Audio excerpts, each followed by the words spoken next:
आइए हम लोग दूसरा क्वेश्चन सॉल्व करते हैं। दूसरा क्वेश्चन में दिया गया है x प्लस वाई बराबर 3 और 4x माइनस 3y बराबर कितना दिया गया है, 26 दिया गया है।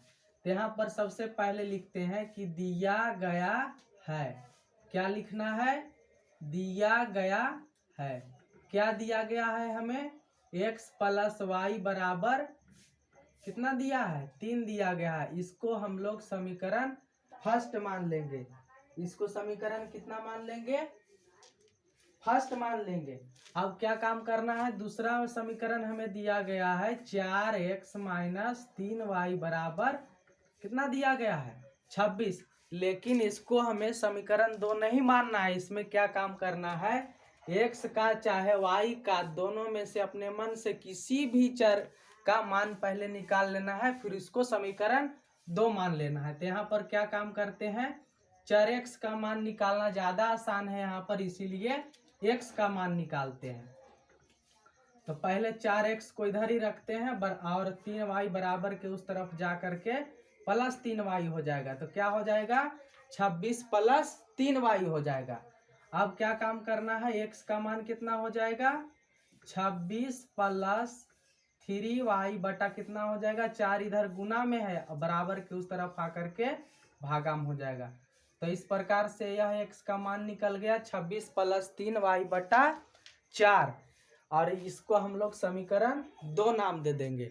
अब क्या काम करेंगे, फिर से वही काम करना है। समीकरण 1 में समीकरण 2 से क्या काम करना है, x का मान पुट कर देना है। अब क्या काम करना है, समीकरण 1 में समीकरण 2 से क्या करने पर, मान रखने पर।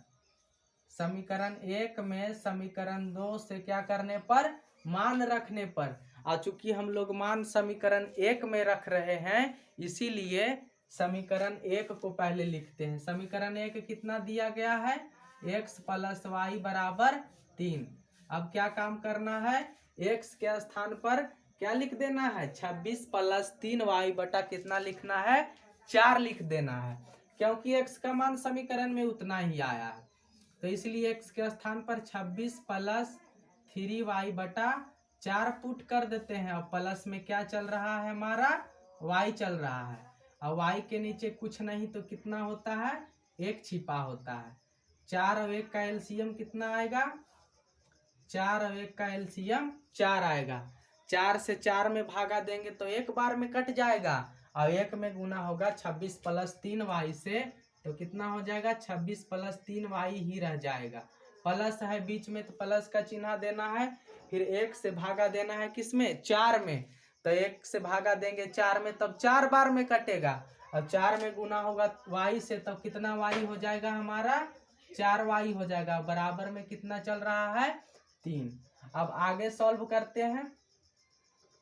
अब कितना हो जाएगा, 26 हो जाएगा, और प्लस 4y और 3y, कितना y हो जाएगा, 7y हो जाएगा। 26 प्लस 7y बटा कितना हो जाएगा हमारा, 4। और बटा में कितना चल रहा है, 3। और हम जानते हैं कि 3 के नीचे 1 छिपा होता है। अब यहाँ पर क्या काम करना है, क्रिस क्रॉस मल्टीप्लाई कर देना है, तिरछा तिरछी गुना करना है। तो कितना हो जाएगा, 26 प्लस 3y में 26 प्लस 7y में गुना करेंगे 1 से, तो 26 प्लस 7y हो जाएगा। 26 प्लस 7y में 1 से गुना होगा तो 26 प्लस 7y ही रह जाएगा। 4 में 3 से गुना होगा तो कितना हो जाएगा, 4 तिया 12।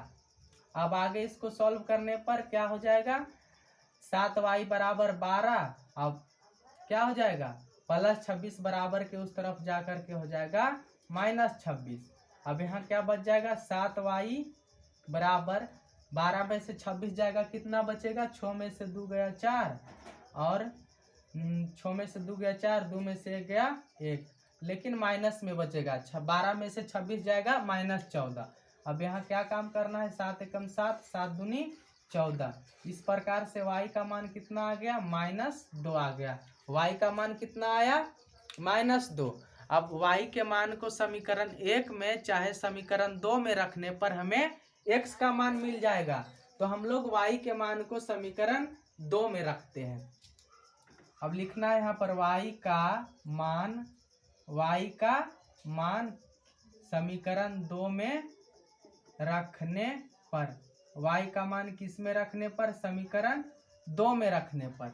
अब समीकरण 2 क्या है, चूंकि समीकरण 2 में y का मान रखा जा रहा है इसीलिए समीकरण 2 को लिखना है। तो समीकरण 2 हमारा है x बराबर 26 प्लस 3y बटा 4। 26 प्लस 3y बटा कितना है, 4 है। अब आगे x बराबर कितना हो जाएगा, 26 प्लस 3 इंटू वाई के स्थान पर कितना लिख देंगे, चूंकि y का मान हम लोग पहले -2 निकाल चुके हैं इसीलिए y के स्थान पर -2 लिख देंगे और बटा में हमारा कितना चल रहा है, तो 4 चल रहा है। तो x बराबर कितना हो जाएगा, 26 माइनस 3 दूनी कितना हो जाएगा, 6, प्लस माइनस माइनस हो गया, 3 दूना 6, अब बटा में 4। 26 में से 6 गया तो कितना बच गया, 20, 20 बटा 4, 4 पचे 20। तो इस प्रकार से इसीलिए x का मान कितना आ गया, 5 आ गया और y का मान कितना आ गया, -2 आ गया। x का मान 5 और y का मान -2 हमारा आ जाता है। आशा करता हूँ कि आप लोग को बहुत ही अच्छे से समझ में आया होगा।